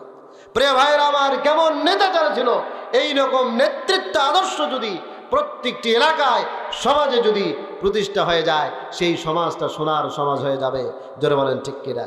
প্রিয় ভাইয়েরা আমার, আজকে আমরা ছুটছি, এমন ছোটা ছুটছি, যেই ছুটছি আমরা দুনিয়ার পিছনে, আমরা ছুটছি দুনিয়াতে অনেক বড় হওয়ার জন্য। কিন্তু আমরা কোরআনকে সম্মান দিয়ে, রাসূলকে সম্মান দিয়ে, রাসূলকে শ্রেষ্ঠ আসনে যদি আমরা বিশ্ব নেতার নেতৃত্ব মেনে যদি আমরা চলতাম, তাহলে এই সমাজে কখনো অশান্তি থাকতো না, চোর থাকতো না, ডাকাত থাকতো না, কেউ থাকতো না। জোরে বলেন ঠিক কিনা? প্রিয় ভাইয়েরা আমার, এই জন্য আজকে আমাদের শপথ গ্রহণ করতে হবে যে আল্লাহ রাব্বুল আলামিন একটি কিতাব দিয়েছেন, কোরআনুল কারীম। সেই কোরআন অনুযায়ী আমাদের ব্যক্তি, পরিবার, সমাজ, রাষ্ট্র, সকল ক্ষেত্রে যেন আমরা কোরআনের নিয়ম নীতি মেনে চলতে পারি। আল্লাহ কবুল করেন, সকলে বলি আল্লাহুম্মা আমিন। প্রিয় ভাইয়েরা আমার, আজকে আমাদের সন্তানরা হচ্ছে, আমরা সন্তানদেরকে অনেক ভালো ভালো শিক্ষা আমরা দিচ্ছি, ইঞ্জিনিয়ার বানাচ্ছি, আমরা ডাক্তার বানাচ্ছি, অবশ্যই বানাবো, দরকার আছে। কিন্তু ইঞ্জিনিয়ার হবে, ডাক্তার হবে কোরআন শিক্ষা গ্রহণ করে। জোরে বলেন ঠিক কিনা? কোরআন যার সিনার মধ্যে থাকবে, তার দ্বারা কখনো অন্যায় কাজ হতে পারে না, খারাপ কাজ হতে পারে না। জোরে বলেন ঠিক কিনা? আজকে আমাদের ছেলে মেয়েদের কোরআন শিক্ষার জন্য আমরা পড়াবো, এই টাকা আমাদের দিতে মন চায় না। হাজার হাজার টাকা আমরা কোচিং করে অনেক কিছু টাকা ব্যয় করছি, কিন্তু আমরা আসল কাজে ব্যয় করি না। জোরে বলেন ঠিক কিনা? অবশ্যই ইঞ্জিনিয়ার হবে, ডাক্তার হবে, সর্বোচ্চ ডিগ্রি তার অর্জন করবে, কিন্তু কোরআন অধ্যয়ন করেই, কোরআন বুঝেই। জোরে বলেন ঠিক কিনা? তাহলে যেখানেই যাবে, যে এলাকার দায়িত্ব পালন করবে, যদি একটা এলাকার দায়িত্ব পালন করে, একটা সরকারি একটা কর্মকর্তা হয়, প্রশাসনে যায়, তার দ্বারা কিন্তু খারাপ কাজ হবে না। জোরে বলেন ঠিক কিনা? কোরআন যার সিনার মধ্যে থাকবে। প্রিয় ভাইয়ের আমার, এই জন্য আমাদের সন্তানগুলোকে মডেল বানাতে হবে, কোরআনের মডেল। জোরে বলেন ঠিক কিনা? আমার ভাইয়েরা, প্রিয় নবী সাল্লাল্লাহু আলাইহি ওয়াসাল্লাম, তার আদর্শ কেমন ছিল? তার আদর্শ কেমন ছিল? কোনোদিন মানুষকে জোর করে ডেকে এনে কখনো কোরআনের দাওয়াত দেয় নাই, জোর করে বলে না ইসলাম গ্রহণ করো, কখনো বলে নাই। বিশ্ব নবী বাড়িতে খাবার নাই, ক্ষুধার জ্বালায় চক্ষু কটকরত অবস্থায় হয়ে গেছে, কয়েকদিন যাবৎ নবীজি খায় নাই, রাস্তা দিয়ে হাঁটে। তিনি হাঁটতে হাঁটতে গেলেন, গিয়ে তার মেয়ের বাড়িতে গেলেন, মা ফাতিমা রাদিয়াল্লাহু তাআলা আনহার বাড়িতে গেলেন। দরজায় গিয়ে লক করলেন। ইমাম হাসান হুসাইন দরজা খুলে দিলেন, দিয়ে বললেন, নানাজি আপনি কি বলেন? বলতেছে, নাতি রে হাসান হুসাইন, আজকে আমার বাড়িতে কয়েকদিন যাবৎ খাবার নাই, কোনো খাবার আমি পাই না, তোমাদের বাড়িতে কোনো খাবার আছে কিনা? তাদের চোখ দিয়ে টলমল করে পানি আসতেছিল আর পানি পড়তেছিল। তারা বলতেছে, নানা জান, আমাদের বাড়িতেও কয়েকদিন যাবৎ খাবার আমরা খাই না। নবীজি সেখান থেকে ঘুরে চলে গেলেন। রাস্তা দিয়ে হাঁটে বিশ্ব নবী, রাস্তা দিয়ে যায়। খেজুরের বাগান একজন ইহুদির ছিল। ইহুদি বলতেছে তিনি একটা লোক নেওয়ার জন্য, একজন কাজের লোক নিয়োগ করার জন্য রাস্তায় দাঁড়িয়ে রয়েছে। তিনি চেনেন নাই নিকে ইনি বিশ্ব নবী, তার জানা নাই। তিনি ডাকে তাকে নিয়ে আসলেন, নিয়ে এসে কাজের নিয়োগ তাকে দিয়ে দিলেন এবং এই শর্ত তার ছিল যে তুমি এক বালতি করে কূপ পানি উঠাবে আর একটা করে খেজুর পাবে। সেই সময় কোনো সাবমার্সিবল ছিল না, কোনো বড় টিউবওয়েল ছিল না। কূপ থেকে পানি উঠে খেজুরের বাগানে দেওয়া লাগতো, যে কোনো গাছে তারা দিত।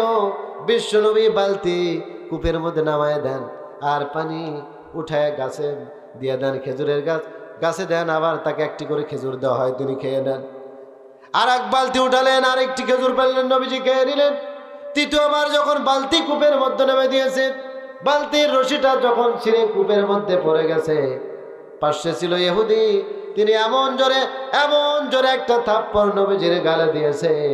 নবীজির সুন্দর চেহারা, টকটকে চেহারাটা লাল হয়ে গেছে। নবীজির চোখ দিয়ে পানি পড়ে। নবীজি ওই ইহুদির হাতটা নিয়ে বলেন, ইহুদি রে, তোমার যে হাত দিয়ে আমার শরীরে আঘাত করেছ, তোমার এই হাতে তো তুমি কষ্ট পাও না। এই কথা যখন বলেছে, ইহুদি গলায় হাত দিয়ে বলেছে, ইনি তো আর কেউ হবে না, ইনি হবেন বিশ্বনবী জনাবে মুহাম্মদ রাসূলুল্লাহ। সাথে সাথে কালিমা পড়লেন, লা ইলাহা ইল্লাল্লাহু মুহাম্মাদুর রাসূলুল্লাহ। তারা সাথে সাথে মুসলমান হয়ে গেলেন। জোরে বলেন সুবহানাল্লাহ। তাহলে কিরকম ভালোবাসা, উদারতা ছিল, যার আদর্শ দেখে তারা মানুষেরা দলে দলে মুসলমান হয়ে গেছে। জোরে বলেন সুবহানাল্লাহ। আজকে তো আমরা সামান্য একটু অর্থবিত্ত হলে রাস্তা দিয়ে এমন জোরে গাড়ি চালায়, একজন রাস্তায় আছে দেখার সময় নেই। জোরে বলেন ঠিক কিনা? কিসের অহংকার তোমার? কিসের অহংকারে তুমি রাস্তা দিয়ে চলো, মোটর সাইকেল গাড়ি দিয়ে যাচ্ছ, একজন মানুষ রাস্তা দিয়ে হেঁটে যায়, তোমার হুইসিল দেওয়ার সময় হয় না? কারণ কি? আল্লাহ রাব্বুল আলামিন এই রকম অহংকারকারীদেরকে কিয়ামতের দিন বলবেন, আইনাল জাব্বারুনা আইনাল মুতাকাব্বিরুন। আল্লাহ রাব্বুল আলামিন বলেন, আইনাল মালিক, আমি তো বাদশা। আজকে কোথায় আছো অহংকারীগণ? কোথায় আছো অত্যাচারীগণ? সারা জীবন অত্যাচার করেছ, নির্যাতন করেছ, আজকে তোমরা আমার সামনে দাঁড়াও। আমি তো কাহার নামে আজকে দাঁড়িয়েছি, আজকে হাকামুল হাকিমের আমি প্রধান বিচারক, আমি আজকে তোমার অ্যান্সার দাও। পৃথিবীর কোন মানুষ, কোন প্রভাবশালী কেউ সেই দিন মহান রব্বুল আলামিনের সামনে একটি মাত্র কথাও সেই দিন বলতে পারবে না, টু শব্দ পর্যন্ত করতে পারবে না। জোরে বলেন সুবহানাল্লাহ। তাহলে কিসের আমাদের অহংকার? আজকে আমি আছি, কালকে থাকবো, এরকম গ্যারান্টি আমরা দিতে পারবো? কেউ পারবো না। প্রিয় ভাইয়ের আমার, এই জন্য সব সময় আমরা সেই মহান রবের শ্রেষ্ঠ কিতাব বিশ্ব নেতার আদর্শ নিয়ে আমাদের সব সময় আমাদের চলতে হবে। জোরে বলেন ঠিক কিনা? না চললে আমাদের কঠিন শায়েস্তা আমাদের জীবনে এসে যাবে, আমরাও কঠিন সম্মুখীন হয়ে যাব।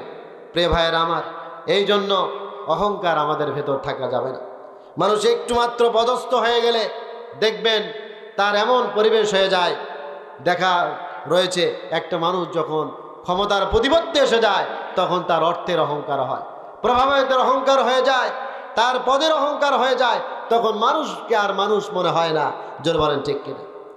এই জন্য এই রকম যদি আমাদের ভেতরে এসে যায়, তখন সারা জীবন আমাদের যে আমল করব, কাজ করব, ভালো কাজ, এগুলো আমাদের নষ্ট হয়ে যাবে। প্রিয় ভাইয়ের আমার, এই জন্য বিশ্বনবী জনাবে মুহাম্মদ রাসূলুল্লাহ সাল্লাল্লাহু আলাইহি ওয়াসাল্লামের ভালোবাসা আমাদের ভেতর থাকতে হবে। আল্লাহ নবী বলেছেন, লা ইউমিনু আহাদুকুম হাত্তা কুনা হাব্বা ইলাইহি মিন ওয়ালিদিহি ওয়া ওয়ালাদিহি ওয়ান নাসি আজমাইন। তোমরা ততক্ষণ পর্যন্ত পূর্ণাঙ্গ মুমিন হতে পারবে না, ঈমানদার হতে পারবে না, যতক্ষণ পর্যন্ত না আমি নবী তোমাদের পিতামাতা, সন্তান সন্ততি তার চাইতে অধিক ভালোবাসার পাত্র আমি না, নবী না হই। জোরে বলেন সুবহানাল্লাহ। আজকে দেখেন আমরা ভালোবাসি পিতামাতা, এই মহাব্বত তিন ভাগে ভাগ করা হয়েছে। কয় ভাগে? মহাব্বত মানে কি? ভালোবাসা তিন ভাগে ভাগ করা হয়েছে। এক নম্বর হচ্ছে মহাব্বতে তাবি, আমরা স্বভাবের কারণে আমরা পিতামাতাকে ভালোবাসি। জোরে বলেন ঠিক কিনা? আরেকটি হচ্ছে মহাব্বতে আকলি, আমরা জ্ঞানের কারণে, এলেমের কারণে আমরা ভালোবাসি। জোরে বলেন ঠিক কিনা? আরেকটি হচ্ছে মহাব্বতে ইমানি, ইমানের দাবিতে আমরা ভালোবাসি, ইমানের দাবিতে আমরা বিশ্বনবীকে ভালোবাসি, আমরা সাহাবীকে ভালোবাসি, তাবিদেরকে ভালোবাসি, যারা তাদের উত্তরসূরি তাদেরকে আমরা ভালোবাসি। জোরে বলেন ঠিক কিনা? তাই ভালোবাসি না আমরা? ইমানের টানে আমরা ভালোবেসেছি। আজকেও আমরা এখানে এসেছি ইমানের তাগিদে এসেছি। জোরে বলেন ঠিক কিনা? আজকে ইমানের তাগিদেই কিন্তু আজকে এই মাহফিলে আমরা উপস্থিত হয়েছি। প্রিয় ভাইয়ের আমার, সেই ইমানি বলিয়ান আমাদের ভেতর থাকতে হবে, ইমানি মহাব্বত আমাদের থাকতে হবে, ইমানি ভালোবাসা আমাদের থাকতে হবে, তাহলেই আমাদের ভালোবাসা বৃদ্ধি পেয়ে যাবে। প্রিয় ভাইয়ের আমার, আজকে এমন একটি মাসে আমরা উপস্থিত হয়েছি যেই মাসের নাম হচ্ছে মাহে রজব। জোরে বলেন ঠিক কিনা? যেই মাসে দোয়া করেছিলেন বিশ্বনবী, আল্লাহুম্মা বারিক লানা ফি রজব ওয়া শাবান ওয়া বাল্লিগনা রমাদান। আল্লাহর নবী দোয়া করতেন, সব সময় দোয়া করতেন এই যখন রজব মাস আসতেন, হে আল্লাহ আমাদেরকে কি করুন, আমাকে এই রজব এবং শাবান মাসে আমাদেরকে কি করুন, রহমত দান করুন, এবং রমজান পর্যন্ত আমাদের বেঁচে রেখে তার রহমত হাসিল করার তৌফিক দান করুন। সকলে বলি আল্লাহুম্মা আমিন। আমরা সকলে দোয়া করবো আল্লাহর দরবারে। এই মাসটা সেরা হয়েছিল কেন? আপনারা তো সকলেই জানেন সেই সূরা বনী ইসরাইলের প্রথম আয়াত, যে আল্লাহ রাব্বুল আলামিন এই মাসে বিশ্বনবী জনাবে মুহাম্মদ রাসূলুল্লাহ সাল্লাল্লাহু আলাইহি ওয়াসাল্লামকে মসজিদুল হারাম থেকে মসজিদুল আকসা পর্যন্ত পরিভ্রমণ করিয়েছিলেন। যারা বলেন ঠিক কিনা? এটাই সেই রজব মাস। আমার ভাইরা, সময় সংক্ষেপ শেষ করে দেব। বিশ্বনবী যখন মেরাজে চলে গেলেন, অনেক লম্বা ঘটনা, এটা বলবো না, দু একটি কথা আমি বলতে চাই। বিশ্বনবী যখন আরোহণ করলেন, জিবরিল আমিনকে নিয়ে যখন রওনা হয়ে গেলেন, রওনা হওয়ার শুরুতে প্রথমে তিনি চলে গেলেন আলমে আরোহা থেকে আলমে বারজাক তিনি রওনা হয়ে গেলেন। প্রতিমধ্যে দেখতে পেলেন বিশাল একটা বড় মাঠ। এই মাঠ সবুজ মাঠে, যেগুলো দেখা যাচ্ছে কিছু বীজ বপন করা হচ্ছে, কিছু রুহু বীজ বপন করতেছে, সাথে সাথে বীজ উদ্গত হয়ে গাছে রূপান্তরিত হচ্ছে। সেই গাছগুলো আবার সাথে সাথে বৃক্ষে ফলে রূপান্তরিত হচ্ছে, সাথে সাথে কাটা হয়ে যাচ্ছে, আবার স্তূপ হয়ে যায়। নবীজি বললেন, জিবরাইল, আমি এই দৃশ্যগুলো দেখলাম, এর কারণগুলো, এই কোন আত্মা, এই কোন রূহ, এগুলো। নবীজি বললেন, যখন জিবরিল আমিন বললেন, ইয়া রাসূলুল্লাহ, ইয়া হাবিবাল্লাহ, এই মানুষের রূহগুলো এটা যেগুলো আপনাকে দেখানো হচ্ছে, তারা হলো এই দুনিয়ার জীবনে তারা দুহাতে সম্পদগুলো বিতরণ করেছে। যেই সম্পদগুলো আল্লাহ রাব্বুল আলামিন দিয়েছিলেন, এগুলো দান সদকা বেশি বেশি করেছে। জোরে বলেন সুবহানাল্লাহ। সেই আত্মা রূহ আল্লাহ রাব্বুল আলামিন তাদের আমলটাকে এইভাবে বৃদ্ধি করে দেবেন। জোরে বলেন সুবহানাল্লাহ। আমার ভাইরা, প্রতিমধ্যে রওনা হয়ে গেল। রওনা হয়ে রাস্তায় তিনি দেখতে পেলেন কিছু মহিলারা, কিছু পুরুষেরা সেখানে, তাদের সামনে আপেল, বেদানা, আঙ্গুর, এগুলো খাবার আছে, আরো ভালো ভালো খাবার রয়েছে। এই খাবারগুলো বাদ দিয়ে পাশে যেগুলো খারাপ দুর্গন্ধযুক্ত খাবার, যেগুলো খারাপ খাবার, রক্তপুষ, এই খাবারগুলো নিয়ে খাচ্ছে। নবীজি বললেন, এগুলো কিসের রূহ আত্মা আমি দেখতে পাচ্ছি। সাহাবে তখন জিবরিল আমিন বলেন, ইয়া রাসূলুল্লাহ, ইয়া হাবিবাল্লাহ, এটা সেই সময় রূহ, সেই আত্মাগুলো যারা দুনিয়াতে তার বিবি ছিল সুন্দরী বিবি, বাড়িতে রেখে তারা অন্যের বিবিকে নিয়ে চলে গিয়েছিল, অন্যের বিবিদের সাথে মেলামেশা করেছিল। যেই পুরুষগুলো দেখতেছেন, এই পুরুষগুলো অন্যদেরকে নিয়ে চলে গিয়েছিল। আর মহিলারা নিজের স্বামী, সুন্দরী স্বামীকে বাদ দিয়ে তারা অন্যের সঙ্গে মেলামেশা করেছিল, রাত্রি যাপন করেছিল। এই জন্য তারা ভালো জিনিসগুলো রেখে খারাপ জিনিসগুলো তাদেরকে খাওয়ানো হচ্ছে। এটাই তাদের নমুনা। প্রিয় ভাইয়েরা আমার, আজকের সমাজে যদি আমরা তাকাই, আজকে মহিলাদের পোশাক কোন দিকে যাচ্ছে? মহিলাদের আল্লাহ নবী জনাবে মুহাম্মদ রাসূলুল্লাহ সাল্লাল্লাহু আলাইহি ওয়াসাল্লাম বলেছেন। আর যেটা আমরা মহিলার দিক থেকে আমরা খেয়াল করি, সেটা হলো একজন মেয়ে যখন পোশাক পরবে, তারা কি পোশাক পরবে? টাকনুর ওপরে পরবে না নিচে পরবে? তাদের জামা নিচে পরতে হবে। আজকে সারা বাংলাদেশের কত পারছেন আপনি খেয়াল করবেন, মেয়েদের পোশাক টাকনুর উপরে গেছে। জোরে বলেন ঠিক না? ঠিক কিনা? টাকনুর উপরে যখন মেয়েরা পোশাক পরেছে, এই মেয়ের দ্বারা কিভাবে ভালো কাজ আপনি আশা করবেন? আজকে আমাদের ছেলেদের দরকার হচ্ছে টাকনুর উপরে ফরজ কি করা, সতর ঢাকা, তারপর টাকনুর উপরে তাদের কাপড় থাকতে হবে। কিন্তু আজকে আমাদের ছেলেদের পোশাক কোথায়? টাকনুর নিচে। জোরে বলেন ঠিক কিনা? যেই সময় নারীরা পুরুষের স্বভাব ধরেছে, পুরুষের স্বভাব নারীদের ধরেছে, সেই সমাজে শান্তি পাওয়ার কোনো সম্ভাবনা নাই। জোরে বলেন ঠিক কিনা? যতক্ষণ পর্যন্ত পরিবর্তন না হবে। প্রিয় ভাইয়ের আমার, আজকে যদি এই নওগাঁ শহরে যদি একজন কলা বিক্রেতা কলা বিক্রি করে, যদি সেলা কলা বিক্রি করে, সেলা কলা চেনেন না? সেলা কলা যদি বিক্রি করে, কভার নাই, সেখানে কি আপনারা টাকা দিয়ে কিনবেন? কেউ কিনবেন না। আমার ভাইরা, আজকে নওগাঁর চত্বরে যদি একটি কলার দোকানদার কলা নিয়ে থাকে, আর এই সেলা কলা চোচা নাই, কভার নাই, কলাটা নিয়ে যদি বিক্রি করে, কোনো পাগল ছাড়া কোনো মানুষ ওই কলা কিন্তু ক্রয় করবে না। জোরে বলেন ঠিক কিনা? কারণ ওই কলাটা যদি কেউ খায় তাহলে ডায়রিয়া, কলেরা হবে, জার্ম জীবাণু আছে, মানুষ অসুস্থ হয়ে যেতে পারে। কিন্তু ওখানে যদি কভার যুক্ত, যদি চোষা যুক্ত কলা আছে, টাকা দিয়ে কিনবে, খাবে, উপকার হবে। জোরে বলেন ঠিক কিনা? আজকে দেখা যায় প্রত্যেকটি শহরে অলিগলি নয়, আজকে গ্রামেও আজকে মেয়েরা পর্দা করে না, বোরকা পরে না। শুধু তাই না, অর্ধলগ্ন পোশাক পরে। আজকে একটা মেয়ের 3 পিস পরার কথা, সেখানে 1 পিস পরে মানুষেরা ঘরে। 3 পিস তো দূরের কথা, 2 পিসও নয়, 1 পিস ঘুরে আজকে মেয়েরা ঘোরাফেরা করে। এই রকম মেয়েরা যখন রাস্তায় দিয়ে যাবে, আর অসংখ্য যুবকেরা বারবার দেখবে, ওই যুবকরা যখন তাকায় দেখবে, আর সেই মেয়ের গর্ভে যখন সন্তান হবে, ওই সন্তানে হবে কালা জাহাঙ্গীর, আর বড় বড় সন্তান তার গডফাদার হবে। জোরে বলেন ঠিক কিনা? তাদের পেট থেকে যেই সন্তান হবে, তারা কালা জাহাঙ্গীর হবে, কালা রহিম হবে, কান কাটা খোরা খাটা হবে। জোরে বলেন ঠিক কিনা? তারা সন্ত্রাস হবে, ত্রাস হবে, সমাজের সবচাইতে কীট হবে তারা। প্রিয় ভাইয়ের আমার, এই জন্য পর্দা করতে হবে তাদের। জোরে বলেন ঠিক কিনা? প্রিয় ভাইয়ের আমার, আল্লাহ রাব্বুল আলামিন বলেছেন, কুল্লিল মুমিনিনা ইয়াগুদ্দু মিন আবসারিহিম। হে নবী, আপনি মুমিন পুরুষদের বলে দিন, তারা যেন পরনারী থেকে চক্ষুকে নিম্নগামী করে। ওয়া কুল্লিল মুমিনাতি ইয়াগুদ্দুনা মিন আবসারিহিন্না। হে নবী, আপনি মুমিন মহিলাদেরকে বলে দিন, তারা যেন পরপুরুষ থেকে তাদের চক্ষুকে নিম্নগামী করে। আজকে আমাদের মেয়েদেরকে পর্দার তালিম দিতে হবে। যারা বলেন ঠিক কিনা?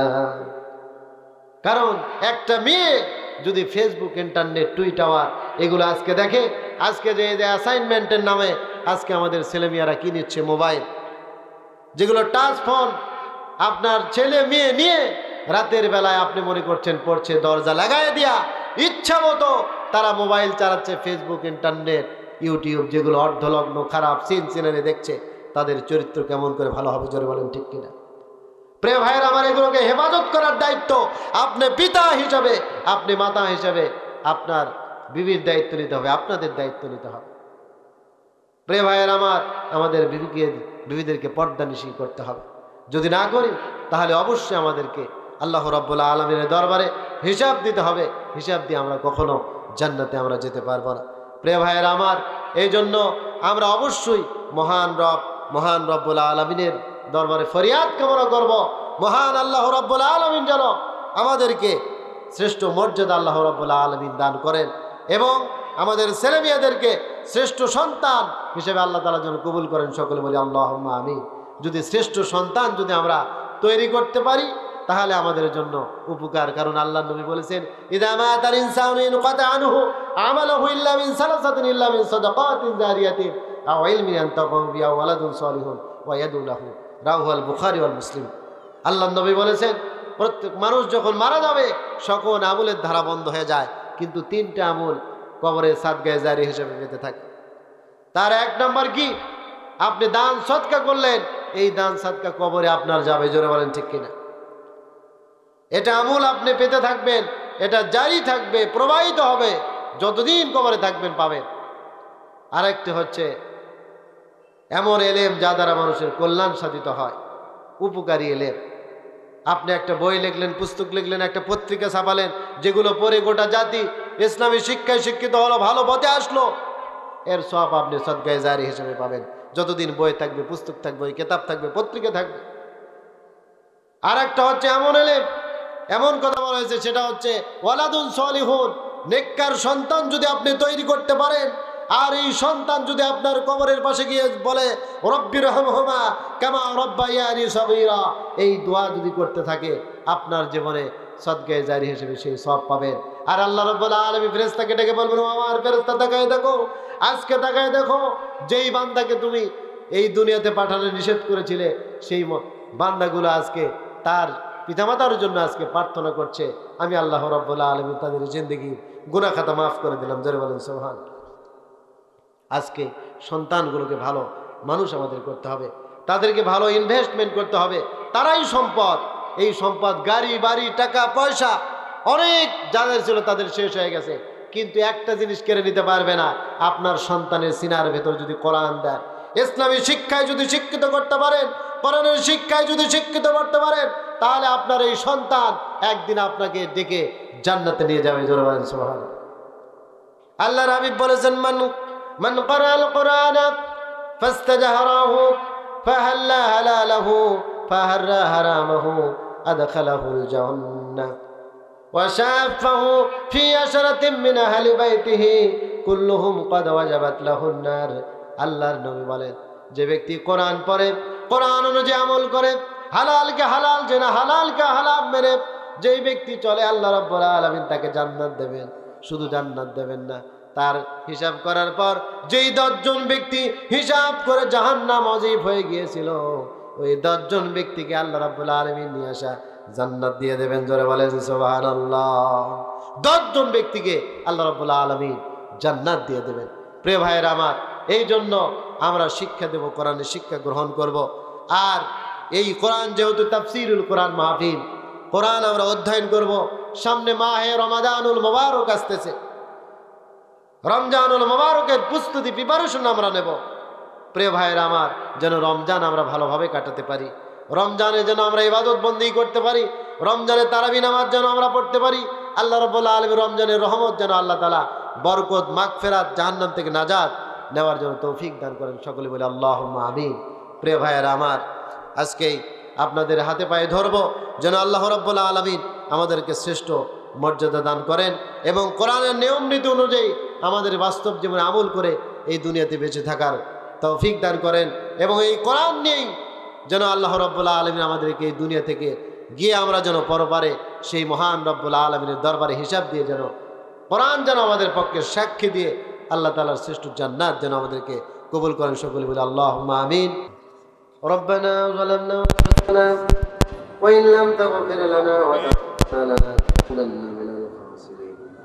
রব্বানা লা তুযিগ কুলুবানা বা'দা ইয হাদাইতানা ওয়া হাব লানা মিন লাদুনকা রাহমাতান ইন্নাকা আনতাল ওয়াহ্হাব।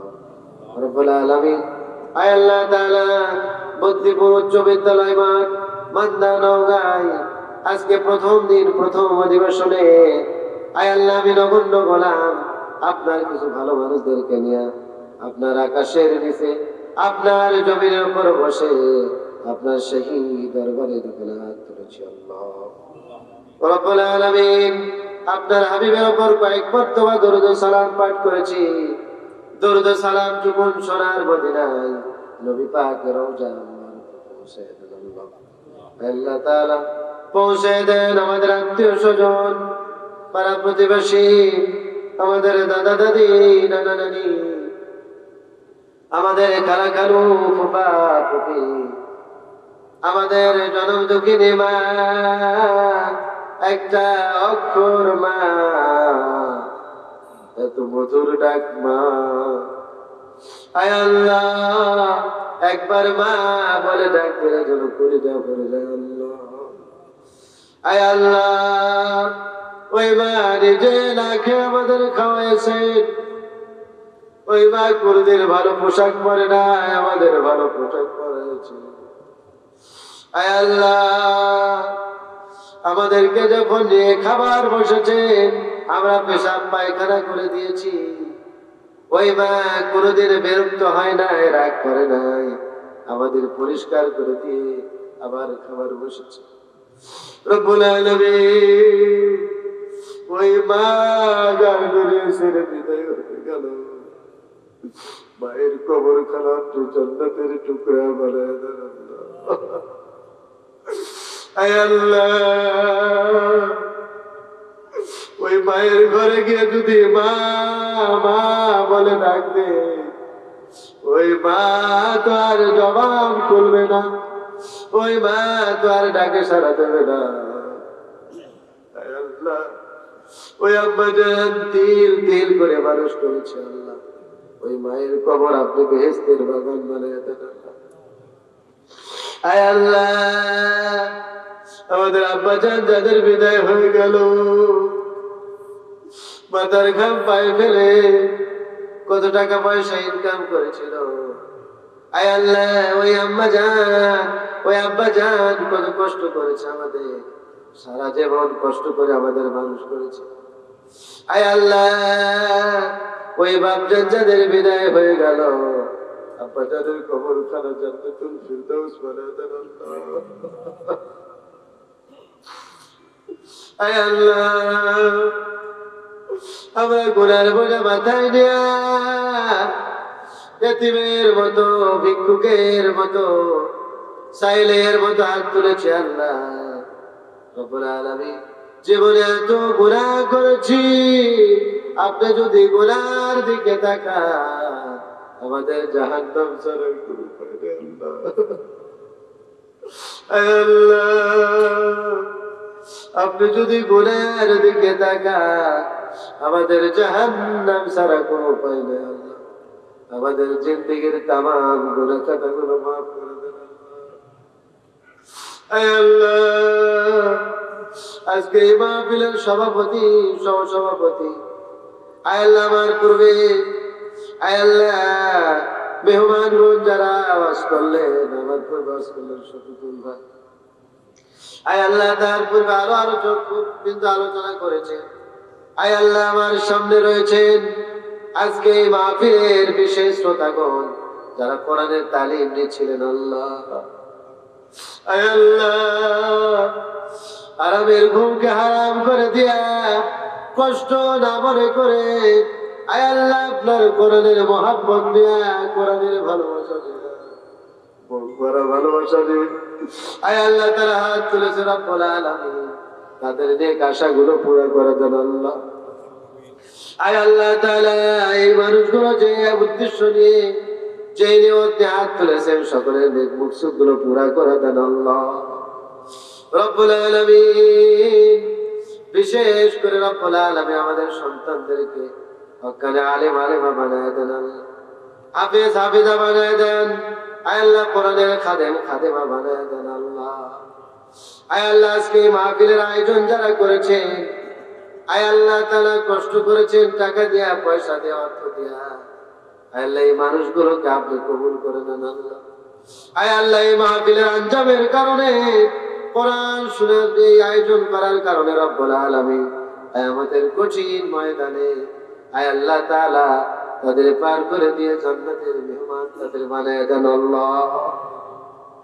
আয় আল্লাহ, আমার মা বোনেরা যারা হাত তুলেছেন, আয় আল্লাহ কত আশা নিয়ে হাত তুলেছে, জানি না কি আশা নিয়ে হাত তুলেছে, সকলের নেক আশাগুলো পুরো করে দেন আল্লাহ। আয় আল্লাহ, যে সব বন্দের আল্লাহ হাত তুলেছে রব্বুল আলামিন, অনেকে পড়াশোনা শেষ করেছে, চাকরির ব্যবস্থা করে দেন। আয় আল্লাহ তাআলা, যে মায়েদের সন্তান হয় না রব্বুল আলামিন, আয় আল্লাহ সন্তানের ব্যবস্থা আপনি করে দেন রব্বুল আলামিন। যাদের পাত্রের প্রয়োজন আছে আল্লাহ, যে সব বন্ধের আল্লাহ ভালো, আয় আল্লাহ পাত্রের ব্যবস্থা আপনি করে দেন আল্লাহ। আয় আল্লাহ, আমার যুবক ভাইরা যারা হাত তুলেছে, আল্লাহ তাদেরকে নামাজি বানায় দেন, কোরআনমুখী বানায় দেন, রাসূলমুখী বানায় দেন, ইসলামের পাগল বানায় দেন। আল্লাহ আমাদের আদর্শ, বিশ্ব নবীর আদর্শ তাদের বুকে ধারণ করার তৌফিক দিয়ে দেন আল্লাহ। আয় রব্বুল আলামিন, আয় আল্লাহ আমি মুসাফির, গভীর অজরে হাত তুলেছে আল্লাহ, যে আলোচনাগুলো করলাম আয় আল্লাহ এর মধ্যে যেগুলো মূল কথা, যেগুলো ভালো কথা, যেগুলো পালনীয় কথা, এই কথাগুলো আমি সহ সকলকে আমল করার তৌফিক দিয়ে দেন আল্লাহ। আয় আল্লাহ, এই রব্বুল আলামিন আমাদের সকলকে আপনার মাহবুব বান্দা হিসেবে কবুল করে নেন আল্লাহ। আয় আল্লাহ, এই করোনা মহামারী, এই ভাইরাস থেকে আমাদের হেফাজত করেন। আয় আল্লাহ, স্কুল প্রতিষ্ঠানগুলো মুক্ত করে দেন। আমাদের ছেলেমেয়েরা যেন ভালোভাবে অধ্যয়ন করতে পারে তৌফিক দিয়ে দেন আল্লাহ রব্বুল আলামিন। আয় আল্লাহ, মক্কা মদিনা 2 বছর হয়ে গেল, 20 সাল চলে গেল, 21 চলে গেল। আয় আল্লাহ,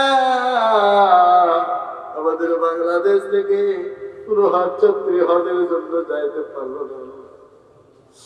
রব্বুল আলামিন, এই কাবা ঘরকে উন্মুক্ত করে দেন।